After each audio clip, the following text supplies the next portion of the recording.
Okay, we are up early this morning for another possibly extended field trip, and we are on a bluff high above this river. And we're going to be making our way down the bluff through these ravines to try to locate some coal drift mines that were in operation going back to the early 1880s. These are some very old coal drift mines. So they had a tramway line way down below above the river that ran along near the bottom of the bluff where all the drift mines were. And they actually had a what was called an incline tramway that took the mine cars all the way to the top to a railroad loading tipple. So it took us more than an hour traversing through the woods just to get to this point. So we're going to be making our way on down. It's a pretty steep drop off, so I have never been in this, this area before. So hopefully it'll produce good results trying to find these mines. But anyway, it is a beautiful day, though, beautiful morning to be out in the woods. Okay, we've made our way about halfway down. We've come. It's pretty treacherous. Got some incredible bluff, overhangs up there. So we're going to be proceeding straight on down, and hopefully we're going to be able to locate some of the first drift mines we're looking for. But yeah, steep angle descent, that's for sure. Okay, not easy.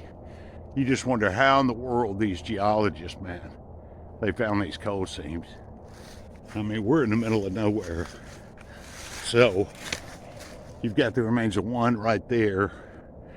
Mr. Box is straight ahead checking out another one. So all these were connected by tramway lines that you can't even hardly tell anymore because of the wash, But he's over there checking on one, and whatever that, how's it look? Okay, well, it might not be one, but he's checking. But whatever the case, we're going to be following the remains of the tramway bed down near the bottom of the bluff and see where it takes us. Okay, Mr. Box checked out that one opening. It was just too narrow. The coal seam here is about 2 to 3 feet. So you've got the remains of one of the drift mines right here. And that's a good telltale because you've got all these old bricks right here. I'm not sure if they had that as a retaining wall or some little foundation. Not sure, but old bricks. But that's one of the mines right here. So we're going to keep heading towards the direction of the sun rising, and hopefully we're going to be able to locate some more. Okay, so we've got the river down below, and we got the tramway bed right here. And this mine looks sealed, but man, it must have been an incredible opening for them to cut all this out. So straight ahead was probably the mine opening right here. But I mean, that took some effort to carve all this out of solid rock to make this mine opening. So these mines go back to the early 1880s. Very impressive. And it's just a solid bluff going all the way up, over 200 feet. So, all right. And we're going to keep proceeding on in this direction. Okay, we have continued to make our way around the bluff, along the bottom of it, following the tramway bed. And so I guess a little persistence paid off. Now, who knows if the mine's you can even go in it. But this is one of the early 1880s coal drift mines right here. So you can actually see the coal seam. Looks it looks about 3 feet.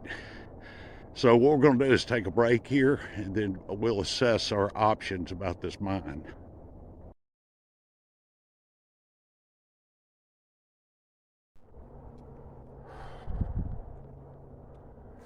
Okay, so Mr. Box has ventured in.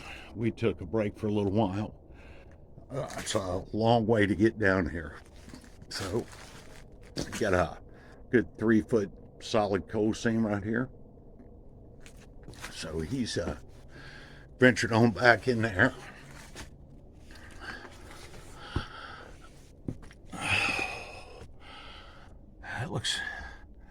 It looks open. I'm gonna probably go back in there in a minute, but I'm just taking a break right here. So you've got the scourge of coal drift mines. It's a sandstone top. So, but he's gone on back in there. Said he wants to go back in there to warm up. I don't blame him. So, but there's several more like this. We're done here. We're going to be heading in this direction, paralleling the river, and looking for a few more mines. There might be a couple more up top from us because they were working 2 different coal seams in this area back in the early 1880s. These mines actually stayed in operation for a long time, man, all the way up to about 1910. You know, they would work them a year or so, close them, open back up, but right here, it's hard to see. That's the inclined tramway that the coal would be taken by a cable hoist all the way to the top. They had some coke ovens up there. They had a big loading tipple, coal washer, and there was a 1.5-mile spur line that came all the way near. It's about 250, 300 feet in distance up to the top. But like I said, man, how they located these coal mines is just unbelievable. So anyway, may venture in there in just a few minutes. Mr. Box, like I said, he's gone on inside. Okay, so Mr. Box, he is way out there ahead. So got a bat right there. I don't want to disturb him. He's probably wondering who we are. But pretty interesting. How's it look? He can't hear me. Anyway, do have no maps on this thing. Information just really how far this went back. I mean, when I say maps, topographical maps to the exact location. So anyway, well, he's gone back there a pretty good ways, man. He's a good 250 feet away. He has got a bright light. But anyway, I may venture back just a little bit further.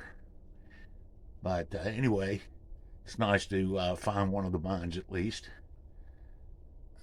And see, well, he's coming on back. I guess he'll give me a progress report in a minute. All right.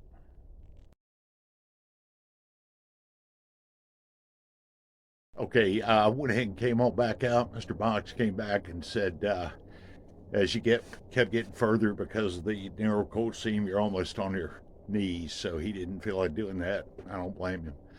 So we're going to wind it up here at this mine. Check out a few more in the area before we start proceeding paralleling the river, heading for some other mine sites. That's a pretty good sized mine opening, man. Wow.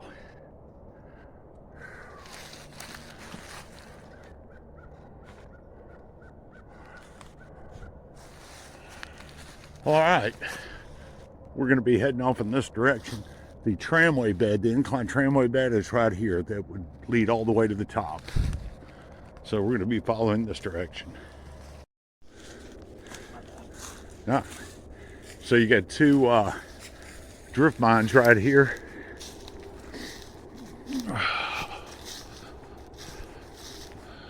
Looks like they're probably totally collapsed, but impressive openings, man. Yeah, I wouldn't want to take a chance to go in there. That's just all sandstone. But pretty impressive, man.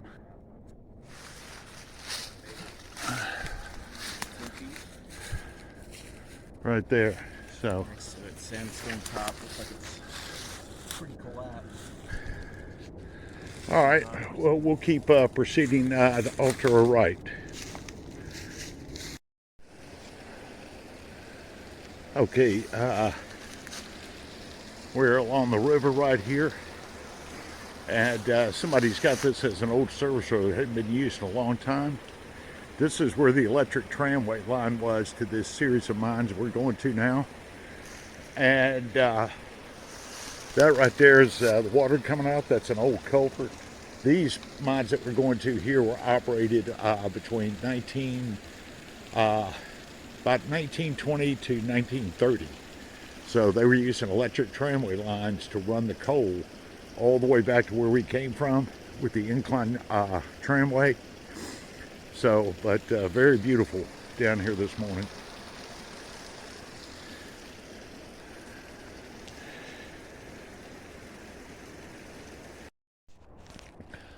Okay, so this right here is a drift mine right here. Not sure if it's one of the ones we're looking for, but a lot of steam coming out of it. Got some water in here. I have no idea how far it goes back, but very interesting.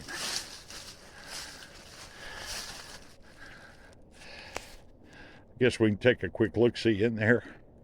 So, see if it goes back anyways.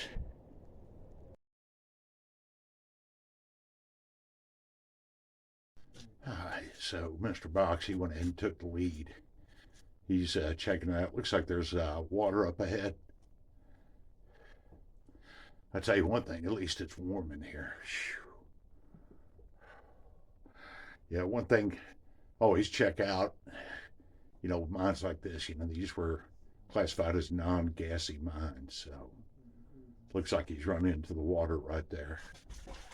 Yep, can you hear that? Yeah, don't get your feet wet, man. Maybe it's too late. What's that? I said, don't get your feet wet, but maybe it's too late. That's what I was trying not to do. Yeah. With how cold it is outside. Right. All right. Well, he's going to check that out. I'll move back outside. And it's going, but it's water. It's water, yeah. Yeah. And how cold it is outside.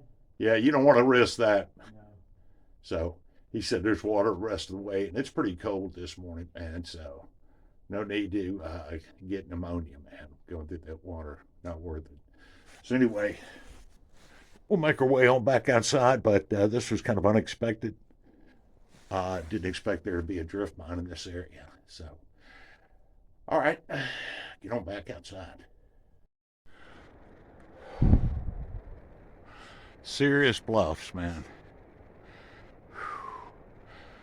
All right, Mr. Box, he's making his way on back outside.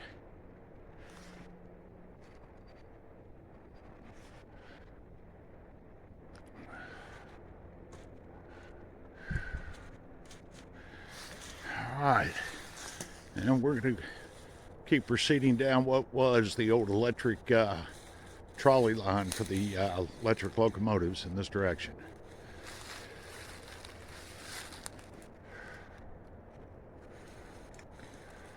Okay, so we've moved a little further on down. This is one of the ones we were looking for. This is the range. This was a really monster-sized drift mine. Went back a good long ways. Mr. Box is going to go up there. Looks like there's a subsidence up there, but this went quite a long ways, but completely caved in. But he's going to go up there and take a look and see if possibility of there's an opening up there. But this was operating for about 1920 to about 1925. Nope. Well, I very well could have been. He was commenting that could have been a air shaft. Very well could have been. So, all right. Well, we're going to continue. Well, glad we've got a old road to walk down. So we're going to be heading off in this direction. Okay, so what we're coming up to here is a slope mine, and that big brick structure right there is where the air shaft was. Straight ahead over that lip was where the coal drift mine was.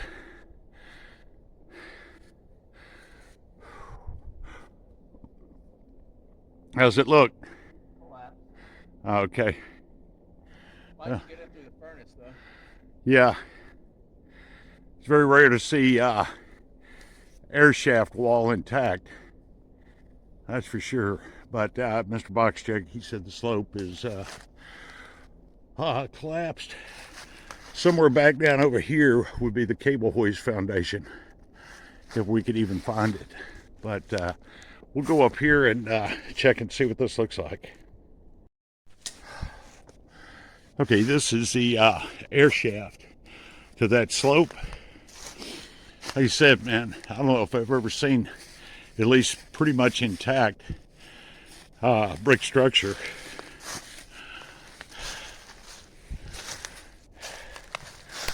Oh yeah, I figured this baby was going to be flooded, and it is. This was one huge slope mine, man. But that is pretty cool. So that's where they drew the air out of right here. Wow, pretty neat, man.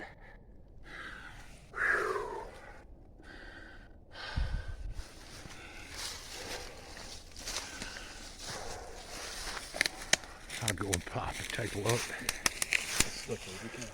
All right.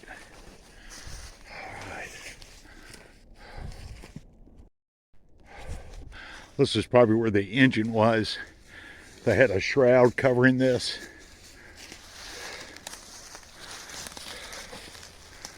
Yeah, that's a nice job right there. That's pretty neat, man.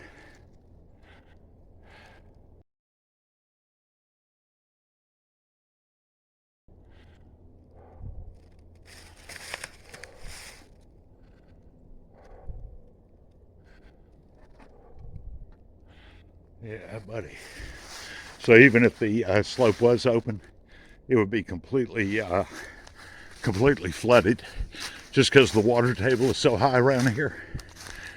I was surprised even the drifts going into, we were able to get access, but this is where the slope was right here. And somewhere back over there, possibly there's still a cable hoist foundation, but pretty impressive. Ran underneath this whole area for over a mile. Out here in the middle of nowhere now.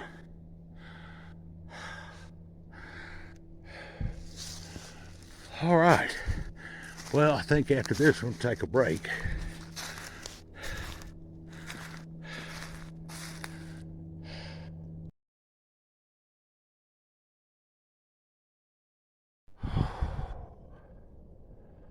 Okay, we've been taking a break for a little while here.